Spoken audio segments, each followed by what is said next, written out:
Students अब हम बात कर लेते हैं ग्राफ ऑफ ट्रिग्नोमेट्रिक फंक्शन। और अब हम बात करेंगे कि हमारे पास जो है ना, हम साइन जो हमारे पास कोटेंजेंट एंगल है उसके ऊपर बात करेंगे। तो हम क्या कहेंगे, y हमारे पास बराबर है कोट x के। ठीक है, x हमें क्या डिनोट कर रहा है, क्या चीज़ रिप्रेजेंट कर रहा है, एंगल्स। और हमारे पास y क्या है, हमारे पास रेंज जो भी आएगी। ठीक है ना, जब भी हम y एक्सिस पे क्या लेते हैं, रेंज लेते हैं, इसमें 1 2 3 4 जो भी रेंज आती है। और हमारे पास जो x एक्सिस के ऊपर जो एंगल आते हैं, इसी वजह से मैंने इसको x रखा है। ठीक है, अब इसका जो ग्राफ होगा वो क्या होगा। ठीक है, तो इसके पहली बात ये कि इसकी जो रेंज होती है वो हमारे पास क्या आती है, मैंने बताया था कि हमारे पास ऑल रियल नंबर आती है। इसकी जो रेंज है वो बिलोंग करेगी हमारे पास ऑल रियल नंबर। ठीक है, और यानी हम कह सकते हैं कि वो 0 से शुरू होगी और प्लस इन्फिनिटी तक जाएगी। ठीक है, इसी तरीके से लेफ्ट साइड पर देखें तो वो हमारे पास 0 से शुरू होगी और माइनस इन्फिनिटी तक जाएगी। ठीक है, अगर आपने डोमेन और रेंज वाला लेक्चर देखा है तो फिर आपको ये समझ में आएगा, वरना नहीं समझ आएगा। ठीक है, आप बहुत ज़्यादा कंफ्यूज हो जाओगे। तो मैं आपको यही रिकमेंड करूंगा कि ग्राफ समझने से पहले डोमेन और रेंज वाला लेक्चर देखिए, फिर आपको बात समझ में आएगी। ठीक है, अच्छा, अब उसके अंदर डोमेन और रेंज वाले लेक्चर के अंदर हमने ये भी बात करी थी कि हमारे पास जो है ना, हम ऐसे एंगल पुट नहीं कर सकते जिससे हमारा फंक्शन जो है वो डिस्ट्रॉय हो जाए। ठीक है, डिस्ट्रॉय होने का क्या मतलब है कि जैसे हमारे पास, पहले मैं लिखूं कोड हमारे पास बराबर किसके होता है, तो हमारे पास जो कोड है ना, हमारे पास जो कोड है वो आप लोग जानते हैं कि हमारे पास बराबर होता है साइन ओवर कोस के होता है 10। ये हमारे पास इसका इन्वर्स है, यानी कोस हमारे पास बराबर होगा साइन के। ठीक है, अब ये स्टूडेंट्स आप लोग जानते हैं कि हमारे पास अगर कोई ऐसा एंगल हमने पुट कर दिया जिस पर हमारे पास इसकी साइन की वैल्यू 0 आ गई, तो हमारे पास आंसर क्या हो जाएगा, अनडिफाइन हो जाएगा। ठीक है, तो हमने उसकी जो डोमेन के अंदर ऑल रियल नंबर में एंगल जो डालते हैं नंबर की फॉर्म में, वो सारे वो हमने रियल नंबर में से वो नंबर माइनस करवा ली थे जिस पर हमारे पास साइन की वैल्यू क्या हो जाती है, 0 हो जाती है। ठीक है ना, वो एंगल्स हम कह लें या नंबर के लिए बात एक ही, क्योंकि एंगल भी नंबर की फॉर्म में ही पुट करते हैं ना। एंगल हम लिखेंगे तो 3 पुट करेंगे तो ये नंबर ही ना एक। ठीक है, तो अब ये देखिए हमारे पास जो है ना, ये 0 डिग्री पर अगर मैं देखूं तो हमारे पास जो साइन ये वाला और ये वाला, तो हमारे पास ये कोज है और ये साइन है। तो हमारे पास 0 डिग्री पर साइन की वैल्यू क्या हो गई, 0 हो गई। तो आंसर हमारा अनडिफाइन हो जाएगा, क्योंकि डिनोमिनेटर में डिवाइजर हमारे पास 0 हो जाएगा, ऐसा नहीं होना चाहिए। ठीक है, फिर हमने देखा कि 180 डिग्री पर हमारे पास वो है, ये फिर से हमारे पास क्या है, 0 है। अगर मैं पूरा चक्कर काट के आऊँ 360 डिग्री, तो हमारे पास फिर से ही 0। तो हमने ये देखा कि हमारे पास जो 90 के मल्टीपल है वो हमारे पास ऑड नंबर से इवन नंबर से मल्टीप्लाई हो रहे हैं, यानी 2 4 6 और 0 भी होता है इसमें। तो हमारे पास जो साइन की जो वैल्यू है वो ये हमारे पास एंगल है 90। हमारे पास जो मल्टीपल है वो ऐसे इवन नंबर के सेट से जो नंबर है वो हमारे पास इससे मल्टीप्लाई हो रहा है। तो हमारे पास क्या हो रहा है कि हमारे पास साइन की वैल्यू 0 आ रही है। ठीक है, तो हम वो एंगल पुट ही नहीं करेंगे। ठीक है ना, तो साइन फंक्शन में मैंने ये सारी चीज़ें बताई। अब मैं क्या करता हूँ, रेड डॉट लगा देता हूँ कि हम ये वाले एंगल पुट नहीं कर सकते, 0 डिग्री पुट नहीं कर सकते, 180 डिग्री पुट नहीं कर सकते, उसके बाद फिर से 360। ठीक है, अगर मैं यहाँ समझाऊँ तो ये वाला जो इधर जो एंगल होगा 180 डिग्री ये पुट नहीं कर सकते, 0 डिग्री यहाँ पर पुट नहीं कर सकते, ये वाला पुट नहीं कर सकते। ठीक है ना, क्योंकि हमारे पास आंसर अनडिफाइन हो जाएगा। ठीक है, और फिर क्या था, फिर 360 था, तो ये वाला पुट नहीं कर सकते। ठीक है, और इसके ऊपर हमारे पास कोई वैल्यू आएगी नहीं। ठीक है ना, क्योंकि जब हमारे पास एंगल ही नहीं तो वैल्यू क्या आएगी इसके ऊपर, 360 के ऊपर कोई वैल्यू आ ही नहीं सकती, क्योंकि एग्जैक्ट हमारे पास 0 के ऊपर आ जाए। मैं कहूँ ये पॉइंट आप बताओ कि 0 की वैल्यू, 0 डिग्री के ऊपर हमारे पास क्या वैल्यू, तो हमारे पास कोई वैल्यू है आएगी ही नहीं, कोई वैल्यू आ ही नहीं सकती है। ठीक है ना, तो मैं क्या करता हूँ, तो इधर रेड लाइनें लगा लेता हूँ। अब स्टूडेंट्स मैं क्या कर लेता हूँ कि मेरे पास जो है ना, मैं एंगल 45 के ऊपर ना एक वैल्यू ले लेता हूँ। अब मैं एंगल 45 क्यों ले रहा हूँ, तो इसके पास एंगल 45 के ऊपर इसलिए ले रहा हूँ क्योंकि उसकी जो रेंज आती है, यानी वैल्यू जो आती है हमारे पास सोल्व होने के बाद, वो हमारे पास आती है 1। ठीक है, मैं आपको दिखा भी देता हूँ। तो स्टूडेंट्स ये देखिए हमारे पास एंगल 45 में हमारे पास कोटेंजेंट की वैल्यू क्या आई है, 1 आई है, और टेंजेंट की भी यही आती है। ठीक है, तो अब ये देखिए मेरे पास ये 30 डिग्री का एंगल है, ये 90 का है, ये 30 60 90। ठीक है ना, तो मैं क्या करता हूँ, मैं कोई और कलर से इसको शो करवाता हूँ कि मेरे पास जो ये पॉइंट यहाँ पर, ये जो हमारे पास जो एंगल बनना है ना, सबसे पहले 45 डिग्री का वो कहाँ बनेगा, ये 30 बनना है, ये 60 बनना है। ठीक है ना, और ये 90। तो हमारे पास ये वाला पॉइंट होगा। ठीक है, एंगल का, एंगल 45 का बता रहा हूँ। ठीक है, और एंगल 45 पे जो वैल्यू आई है उसका पॉइंट हमारे पास कहाँ लगेगा, तो हमारा वो +1 वैल्यू आई है, तो ये पॉइंट हमारे पास लगेगा यहाँ पर। ठीक है, ये पॉइंट हमारे पास बिल्कुल दरमियान में लगेगा। ठीक है, अब हमारे पास ये एक पॉइंट आ गया। ठीक है, अब इसी तरीके से मैंने एंगल 45 लिया था, अब ये पॉइंट मैं यहाँ ले लूँ तो अब मेरे पास क्या वैल्यू आएगी, तो मेरे पास वैल्यू आएगी 0। ठीक है ना, क्योंकि हमारे पास ये क्या है, कोज है, और ये क्या है हमारे पास, साइन है। ठीक है, तो आप लोग जानते हैं कि कोटेंजेंट हमारे पास बराबर होता है कोस ओवर साइन के। ठीक है, तो अब हमारे पास ये जो वैल्यू आएगी वो हमारे पास क्या आएगी, कोस हमारे पास क्या है 1 है।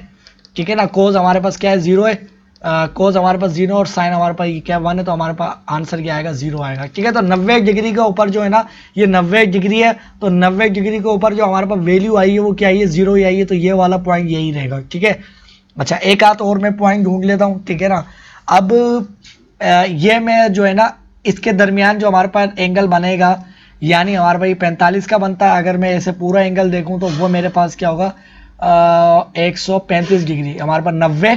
ठीक है ना, 90 और 90 से 45 और चलेंगे तो ये हमारे पास हो जाएगा 135 डिग्री। तो 135 डिग्री पर हमारे पास जो वैल्यू आएगी, ठीक है ना, वो हमारे पास क्या हो जाएगी, वो स्टूडेंट्स हमारे पास आएगी -1 आएगी। सही ना, मैं अभी दिखा देता हूँ आपको। पहले तो ये देखिए हमारे पास ये कितना एंगल होगा, ये इनके, ये हमारे पास पूरा एंगल कितना बनना होता है 45। ठीक है ना, अभी ये आधा एंगल लिया तो हमारे पास कितना होगा 90 बनना होता है, ये पूरा हमारे पास राइट एंगल, तो इसका आधा लिया है तो 45 और ये वाला 90, तो हमारे पास ये कितना एंगल बनेगा, तो स्टूडेंट्स ये हमारे पास बनेगा 90 + 45। ठीक है, तो हमारे पास ये आ गया, और इसकी जो मैं अगर देखूँ कि कोट की क्या वैल्यू है, तो हमारे पास ये वैल्यू आ गई -1।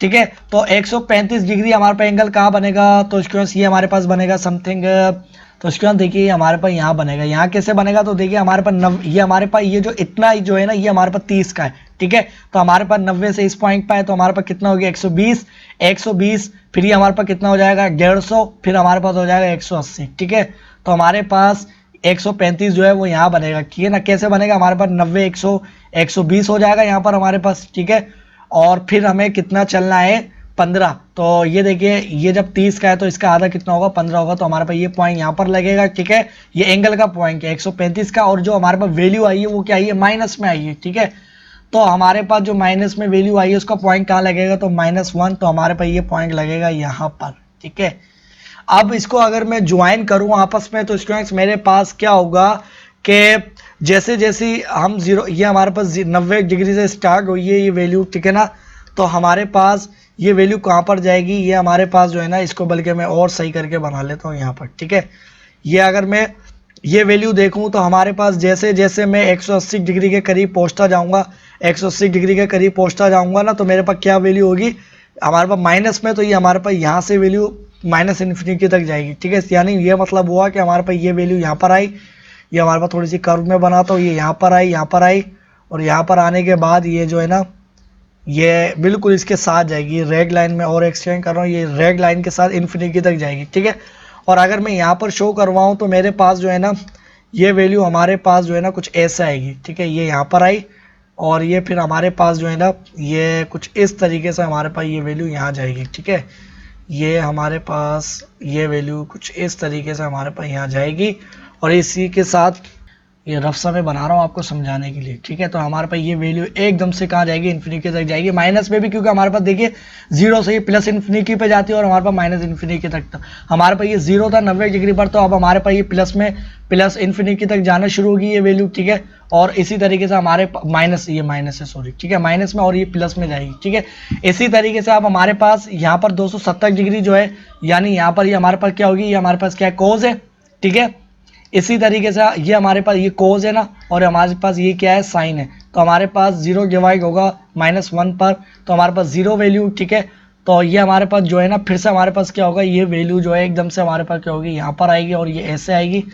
ठीक है, ये हमारे पास ग्राफ कुछ इस तरीके से बनेगा, और ये हमारे पास ना ये ऐसे इन्फिनिटी तक जाएगी। ठीक है, और ये हमारे पास ऐसे इन्फिनिटी तक जाएगी। ठीक है ना, इसी तरीके से, और अगर मैं यहाँ पर बनाऊँ तो देखिए -90 डिग्री अगर मैं यहाँ पर चल के आऊँ तो हमारे पास ये क्या होगी, ये हमारे पास जो वैल्यू आएगी ये हमारे पास कुछ ऐसा आएगी। ठीक है ना, ये हमारे पास अप्रोच करेगी इस वैल्यू को। ठीक है, तो -90, तो हमारे पास ये वैल्यू यहाँ पर आएगी कुछ इस तरीके से, और अगर मैं यहाँ पर दिखाऊँ तो मेरे पास ये जाएगी कुछ इस तरीके से वैल्यू जाएगी। ठीक है ना, यानी ये यहाँ पर जाने की कोशिश करेगी 180 डिग्री के करीब वैल्यू जो बननी है, ये हमारे पास कुछ यहाँ पर जाएगी इस तरीके से। ठीक है, तो ये था इसका ग्राफ, तो आपको बात समझ में आ गई होगी। और जो 10 का है ना, वो 10 का हमारे पास क्या होता है कि हमारे पास जो वो हमारे पास जाती है 0 डिग्री से एकदम से 45 के ऊपर, ठीक है ना, वो हमारे पास कुछ ऐसे जाती है और एकदम से हमारे पास क्या होता है वो इन्फिनिटी तक मूव करती है, ठीक है।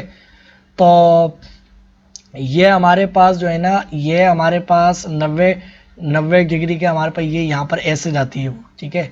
ये हमारे पास साइन फंक्शन है और ये हमारे पास ऐसे जो है ना ये ऐसे जाता है, ठीक है। इसी तरीके से अगर मैं आपको यहाँ पर शो करवाऊँ तो मेरे पास जो है ना 90 डिग्री पर हमारे पास जो साइन की वैल्यू क्या होती है वो ये वाली होती है, बल्कि ये 90 डिग्री पर तो होती नहीं है, हमारे पास 180 डिग्री पर होती है। तो ये हमारे पास जो है साइन की वैल्यू कहाँ जाती है, हमारे पास यहाँ पर जाती है इसके करीब, ठीक है, ऐसे, बल्कि 270 पर नहीं आती, कुछ इसके करीब जाने की कोशिश करती है इन्फिनिटी की। और यहाँ पर आऊँ तो हमारे पास ये यहाँ पर ऐसे जाती है, ठीक है। ये हमारे पास साइन की, और जो पहले मैंने शो करी थी वो हमारे पास क्या आती है कोटेंजन की, ठीक है ना, ये हमारे पास कोटेंजन की होती है। अगर मैं आपको वहाँ पर दिखाऊँ सही से तो इसके पास देखिए हमारे पास ग्राफ आ गया। तो 90 डिग्री 0 डिग्री पर 180 डिग्री पर तो हम वैल्यू ले नहीं सकते, ये हमारे पास 90 डिग्री से ये हमारे पास कहाँ गया, ये हमारे पास ये 0 के करीब जो हमारे पास जो 0 डिग्री एंगल है उसके प्लस इन्फिनिटी तक पहुंचने की कोशिश कर रहा है और यहाँ पर हमारे पास इस तरीके से जा रहा है, ठीक है।